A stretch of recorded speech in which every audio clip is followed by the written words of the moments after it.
악화일로로 치닫고 있는 한일 관계 전문가와 함께 짚어보도록 하겠습니다. 세종연구소 이면우 부소장님, 성공회대 양기호 교수님 두 분 나와 계십니다. 안녕하세요. 안녕하세요. 네, 안녕하십니까. 네.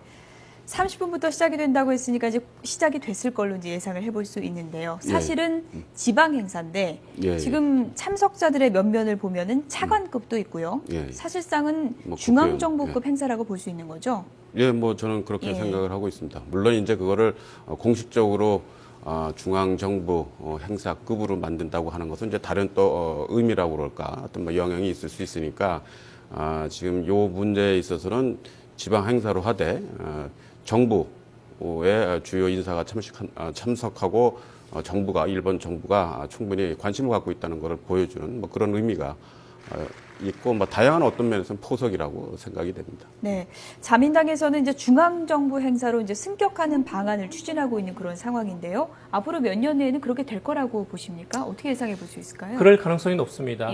예를 들자면 이제 일본이 지금 세계 지역하고 이제 그 영토 문제를 안고 있는데 우리가 말한 쿠릴 열도 북방 영토하고 그다음에 중국과의 센카쿠 그리고 한국과의 그 독도 문제인데요. 지금 일본에는 지자체에서 조례를 제정한 것이 두 개 있습니다. 하나는 시마네현에서 만든 독도의 날 조례이고 또 이제 센카쿠의 날을 일본의 오키나현의 이시가키시 의회가 제정을 했습니다. 그리고 이제 북방 영토의 날은 국가 기념일로 되어 있거든요. 지정한 그런 그 기념일로 되어 있습니다. 그래서 대충 한 1960년대 일본 지자체 의회에서 북방 영토의 날을 만들어 가지고 그게 국가 지정일로 만드는지 한 20년 정도 걸렸습니다. 2006년에 만들었다는 것을 생각하면 뭐 그대로 간다면 2026년이 되는데 뭐 그렇게는 되지 않겠지만 멀지 않은 장래에 이것이 국가가 지정한 날로 될 가능성도 배제할 수 없습니다. 네, 승격되면은 의미가 어떻게 달라지는 건가요? 어떤 면에서는 지금 아직도 지방 정부의 행사라고 그럴까 하고 있는 것은 뭐 좀 더 좋게 생각을 한다고 하면 한국에 대한 배려라고 그럴까 한일 관계가 중요하다고 하는 뭐 그런 차원의 의미까지도 포함한다고 생각을 합니다.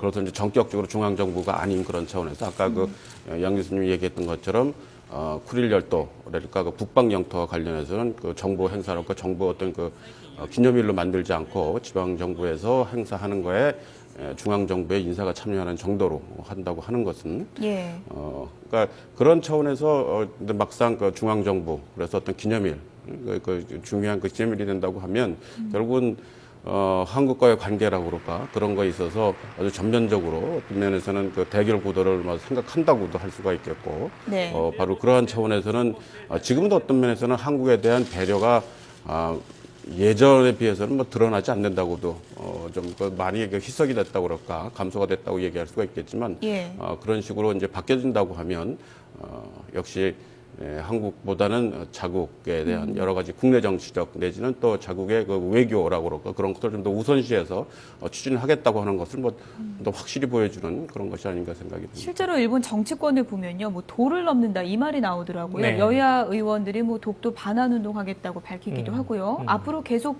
도발 수위가 좀 높아진다고 봐야 될까요? 높아진다고 봐야 됩니다. 대체로 이제 2000년대 중반부터 이 영토 영해 문제에 대해서 일본 국회의원 모임들이 굉장히 활발해지고 있거든요. 그래서 특히 이제 2010년에 중국과 그 일본 간의 어선 충돌 사건이 있었고 2011년에 러시아 대통령이 북방 영토 쿠릴 열도를 방문했고 또 2012년에는 이명박 대통령이 독도를 방문했고 그런 일련의 사건이 중첩이 되면서 작년 이맘때쯤 해가지고 일본에서 영토 주권 대책실을 내각부안에 설치를 했습니다. 그리고 이제 금년 들어서도 여러 가지 연도 기자회견이라든지 아니면 기시다 예상 발언이라든지 기본적으로 이 문제는 일본의 고유 영토이고 한국이 불법 점거하고 있고 국제사법재판소로 가지고 가겠다라는 것이 일본의 목적이거든요. 단지 이제 그 해결책을 본다면 그리 쉽지는 않을 것이다. 뭐 지금 예를 들면 쿠릴 열도 문제에 있어서도 러시아 측은 일체 대응을 하지 않고 있습니다. 그 국경 문제는 일국에서 이렇게 문제를 제기한다고 해서 해결 가능성이 금방 보이는 것은 아니다라는 겁니다. 외교전도 이제 무시할 수 없을 텐데요. 실제로 이제 미국에서 요즘 흐름을 보면은 동해와 일본해를 이제 함께 쓰는 법안이 이제 버지니아주에서 이제 통과가 되면서 흐름이 좀 긍정적인 쪽으로 좀 가고 있다 했는데 한편에서는 또 좀 부정적인 움직임이 독도랑 다케시마를 또 같이 표기하는 쪽으로 가고 있다는 이제 움직임이 전해지고 있어서 참 걱정스러울 수밖에 없는데요. 미국 의회조사국 자료를 한번 저희가 그래픽으로 준비했는데 한번 함께 보시죠. 한미 관계 보고서에 삽입된 이 지도라고 하는데요. 지금 보시는 것처럼 동해는 일본해라고 이제 단독 표기가 돼 있고요. 독도를 보면요. 리앙크루 암초라고 표기하면서 괄호 안에 보시면 독도, 다케시마 이렇게 이제 병기가 돼 있습니다. 이런 움직임 상당히 걱정스러울 수밖에 없는데요. 어떻게 보십니까? 근데 뭐 지금 이 지도는 어떻게 보면 이제까지 일본의 어떤 목소리라고 그럴까, 내지는 일본의 국력을 좀 더 대변해서 나온 아직까지 변화되지 않은 그런 측면이 있다고 생각이 듭니다.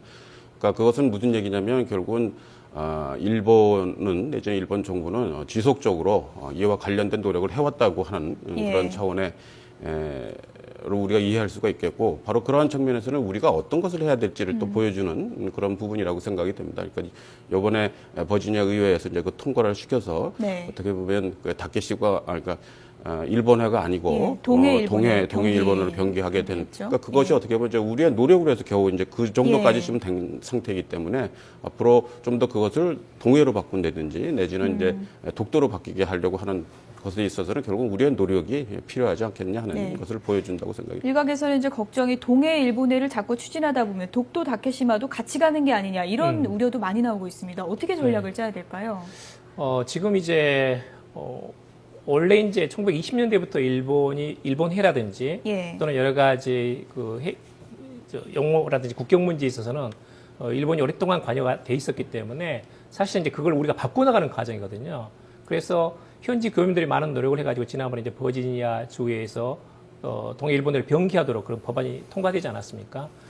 그래서 이제 일본 측도 지금 상당히 그 문제에 대해서 신경을 많이 기울이고 있어가지고 아마 제가 보기로는 이 리앙크루가 다시 리앙크루, 다케시마, 독도 이렇게 한 부분에 대해서는 일본 측에 집요한 아마 로비가 있을 거라고 봅니다. 앞으로도. 그리고 이제 일본이 아마 이런 점에 있어서는 맞불을 놓은 게 아닌가. 한국이 이제 왜냐하면 일본 측에서 본다면 계속 지금까지는 일본 해였는데 이것을 동해 일본에 변경한다는 것에 대해서는 맞불 놓기 작전한 것이 일본 정부로서 불가피한 측면이 있거든요. 그런 다양한 방법은 계속 가지고 갈 거라는 생각이 듭니다. 네.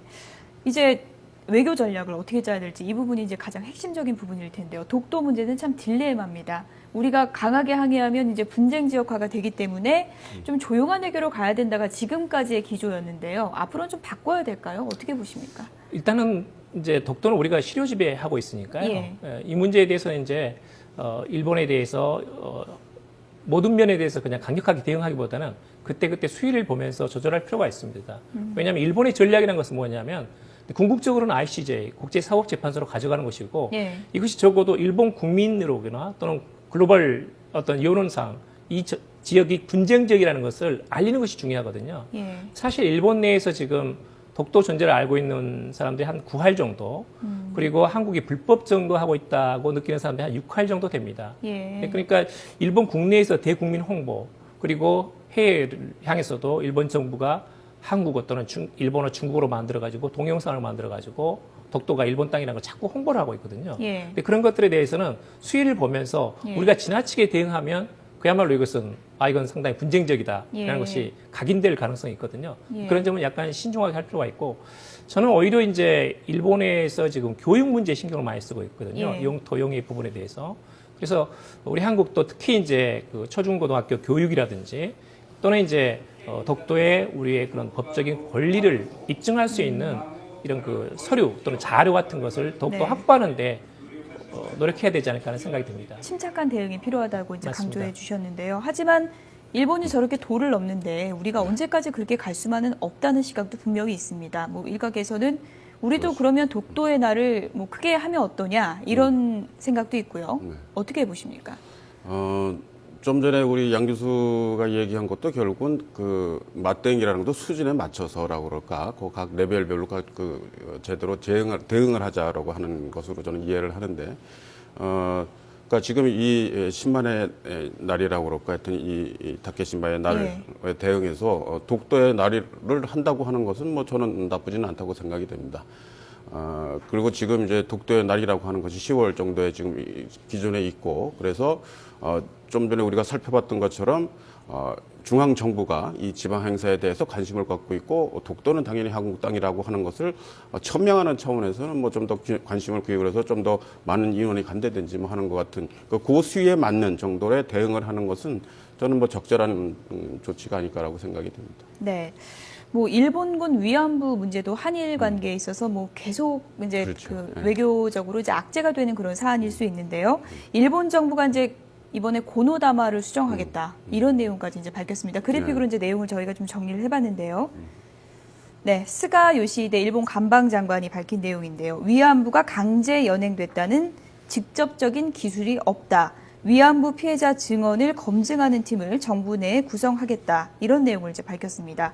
고노다마를 본격적으로 이제 바꾸겠다. 이런 의지로 봐야겠죠. 아마 당장 바꾸기는 쉽지 않을 겁니다. 예. 이제 이걸 왜곡된 형태로 바꿀 수는 있는데 예를 들면 이런 겁니다. 내년이 이제 전후 70주년이거든요. 아베다마 이야기가 나옵니다. 아베다마를 전면에 내세움으로써 고노다마, 무라야마다마를 사실상 무력화시킬 수 있는 그런 것을 아마 대안으로 생각하고 있지 않을까 하는 생각이 듭니다. 단지 그렇더라 할지라도 기본적으로 고노다마에 대해서는 일본에서 상당히 이제 반신반의하는 게 있거든요.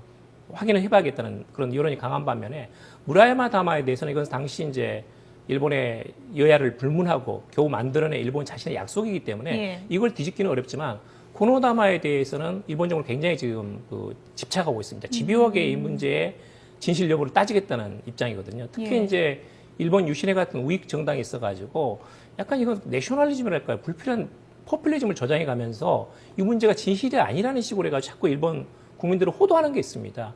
이 부분에 대해서는 한국 정부나 또는 여러 가지 시민단체에서 명백하게 한국의 진위와 그리고 사실을 알릴 필요가 있다는 생각이 듭니다. 네. 아베 정권, 국제사회 비난 여론이 그렇게 쏟아져도 이렇게 우경화 행보를 계속하고 있는 이유 어떻게 봐야 될까요? 지금 특히 이제 일본 내지는 아베 정권의 그러니까 내각의 그 우경화는 뭐 저는 크게는 한 서너 가지 정도로 우리가 배경을 생각해 볼 수 있다고 생각이 됩니다. 가장 크게는 많이들 얘기가 되고 있지만 그러니까 아베 총리의 개인적인 어떤 그 신념이라든지 그 가족 상황이라든지 뭐 그런 것에 의해서 뼛속까지 우익이다. 뭐 그렇죠. 일종의 좀 어떻게 보면 이제 확신범이라는 식의 얘기들도 많이 나오고.